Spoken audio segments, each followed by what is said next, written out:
오늘 또 하나님께서 우리와 함께 하십니다. 아멘.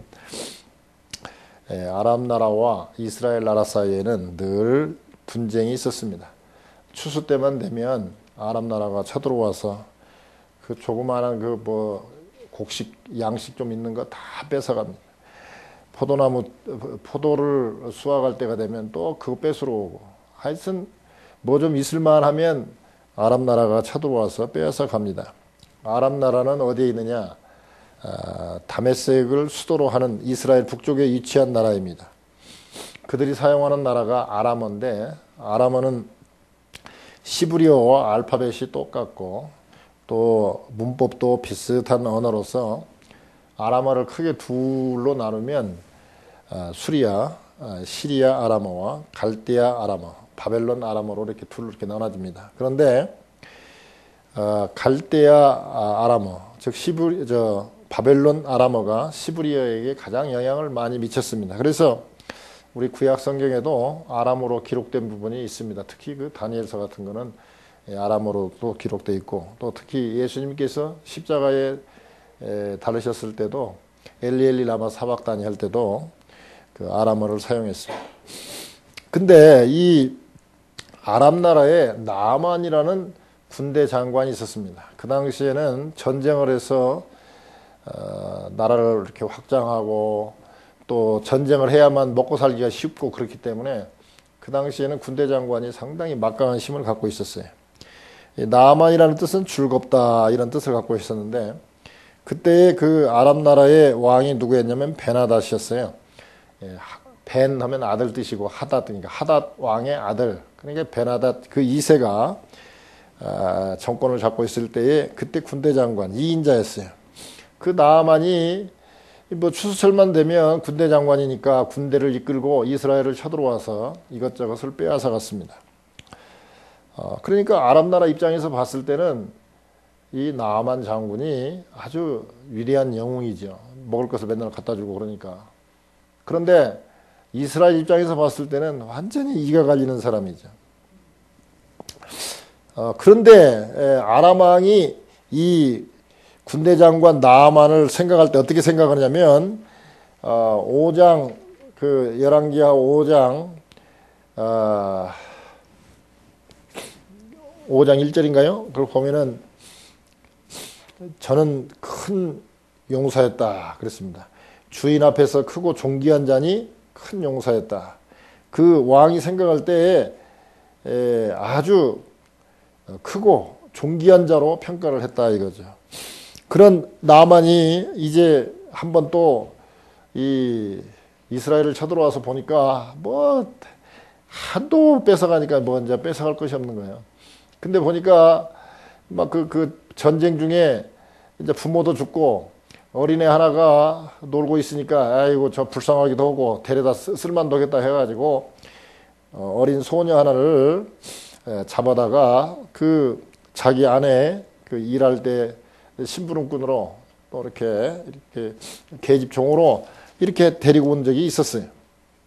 그런데 사람이 이렇게 잘 나가다 보면, 성공하다 보면 꼭 어려운 일이 닥칠 때가 있어요. 대부분이 먹고 살만하고 이제 좀 자리도 좀 올라가서 성공하고 그러면은 꼭 어려운 일이 닥쳐야 되게 사람들은.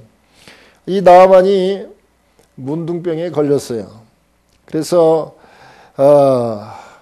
참 이 문둥병은 요즘에는 참 문둥병 잘 안 걸리죠. 너무 이제 시설이 좋아져서. 그런데 그 당시만 해도 문둥병도 많았었고, 문둥병이 한번 걸리면 가장 혐오스러운 질병이고 또 감출 수도 없는 병이고, 문둥병이 걸리면 위축이 되고 사람들이 자기한테 가까이 오지 못하도록 부정하다 하면서 입을 가리고 이렇게 이 얘기를 하면 다른 사람들이 오지 않았고, 또 만약에 문둥병자가 가까이 오면 돌로 쳐 죽여도 상관이 없어요. 그래서 막 돌을 던지고 그러거든요. 그러니까 문둥병자들은 자기들끼리 저 어디 한쪽에 숨어서 살고 먹고 살기 위해서 그 그릇에다가 이렇게 빈 그릇을 동네 앞에 어디다 갖다 놓고 얼른 저 구석에 숨어 있으면 가족들이 그 그릇을 보고 알아요.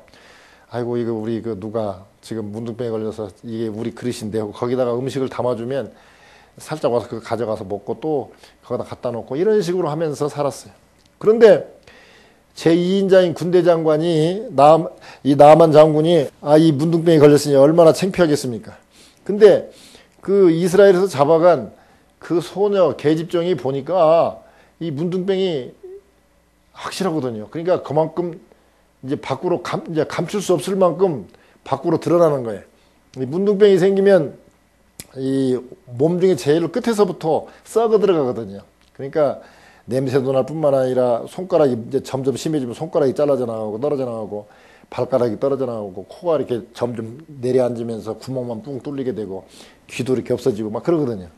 그러니까 벌써 소녀가 보니까 그 계집종이 보니까 자기 주인이 벌써 몸에 이제 서서히 그 문둥병이 시작된 것을 알게 되는 것이죠. 근데 그 당시에 유대인들은 이렇게 누가 이렇게 문둥병이 걸리면 또는 불치병이 걸리거나 어려운 일이 닥치면 죄를 져서 그렇구나. 저 사람이 참 우리 알지 못하는 큰 죄를 저질렀구나. 그러니 하나님이 저렇게 병을 줬구나라고 이 얘기를 해요.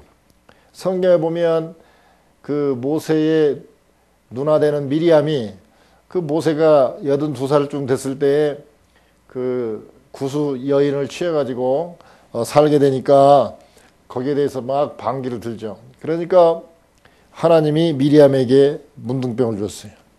또 우시야 왕이 모든 일이 잘 돼가니까 교만해져서 제사장이 해야 될 일을 왕이 해서는 안 되는데 자기가 제사를 드리다가 문둥병에 걸린 적이 있어요. 또 우리 뒤에 보면 오늘 본문의 뒤쪽에 보면 게하시가 그 엘리사 밑에 이렇게 뭐라고 그러나요? 비서처럼 있는 그 게하시가 문둥병에 걸려요. 그러니까 대개 이 보면은 이런 걸 보면 죄를 지면은 문둥병에 걸리는구나 이렇게 생각을 했어요. 근데 한 번은 그 날 때부터 소경을 그 예수님과 제자들이 본 적이 있어요. 이게 제자들이 예수님께 뭐라고 얘기하냐면 아니 예수님 저 날 때부터 소경은 부모의 죄입니까? 본인의 죄로 저렇게 그렇습니까? 이해가 안 되거든요. 왜냐하면 본인이 죄라고 할 것 같으면 날 때부터 소경이라면 태어나기도 전에 무슨 죄가 있냐 이거죠. 그러니까 부모의 죄가 아니냐 이렇게 이제 따지는 거죠. 그러니까 예수님께서 아니다. 하나님의 영광을 드러내기 위해서 소경으로 태어난 것이다 하고 낫게 하면서 하나님께 영광을 돌리는 경우가 있습니다. 그러면 병에 걸리는 이유가 뭐냐? 우리가 어려운 일을 닥치는 이유가 뭐냐? 그 원인은 여러 가지가 있어요. 첫 번째는 아까 같이 죄를 졌을 때 하나님의 벌로 주는 병이 있을 수가 있습니다. 또는 겨울철에 감기가 걸렸어요. 왜? 막 머리 감고 말리지도 않고 나가고 추운데 옷도 든든히 입지 않고 나가가지고 감기에 걸렸어요. 그거는 무지하거나 자기 몸을 잘 관리하지 못해서 생긴 병도 있을 수 있어요. 또 그래서 어려움이 생길 수 있어요. 사업도 마찬가지예요. 죄를 지었기 때문에 하나님께서 경제적으로 어려운 경우도 있고 경영학을 잘 몰라서 경영할 줄을 몰라가고 실력이 없어서 훈련을 시키기 위해서 그 어려움을 줄 수 있어요. 병이 생긴다거나 사업이 안 된다거나 그럴 수가 있어요. 또 아까 예수님의 답변처럼 하나님의 영광을 위해서 그렇게 병에 걸리거나 어려운 일을 닥칠 수도 있어요. 그러니까 이런 네 가지 중에서 대부분 이렇게 살펴보면 그 중에 하나인 것을 우리가 알 수 있어요. 어려운 일이 닥치면. 그런데 소녀 입장에서 생각하면 아니 자기를 잡아가는 원수의 나라 그 나만 장군의 집에서 자기가 있는 것을 생각하면 나만 장군이 나쁜 사람이면 이 병에 걸려서 죽어버리면 잘됐다라고 생각할 텐데 이 소녀가 왜 나만의 그 문둥병을 염려하고 이야기를 하는지 모르죠. 제가 볼 때는 나만이나 그 부인 그리고 이 가족들이 생각보다 상당히 인격적이고 괜찮았던 것 같아요. 전쟁 때는 이스라엘 입장에서 봤을 때는 적군이고 나쁜 사람이지만 그냥 그 인간적으로 봤을 때는 상당히 인품이 좋은 사람 같아요. 왜 그걸 알 수 있느냐면 그 나만 장군이 그 물에 들어가서 씻으라고 그러니까 막 화가 나서 나는 돌아간다고 막 가려고 그러니까 신하들이 뭐 장군이시여 또는 또는 뭐 장관이시여 이렇게 얘기한 게 아니라 내 아버지요. 여보다 더 큰 일도 해야 되지 않겠습니까? 할 때 그 내 아버지라고 부르는 것 보면 자기의 상관을 아버지라고 부르기는 참 드물거든요. 그런데 나아만 장군을 갖다가 아버지요. 아이고 그러지 말고 빨리 여기 들어갔다 나갑시다. 이렇게 얘기한단 말이에요. 그러니까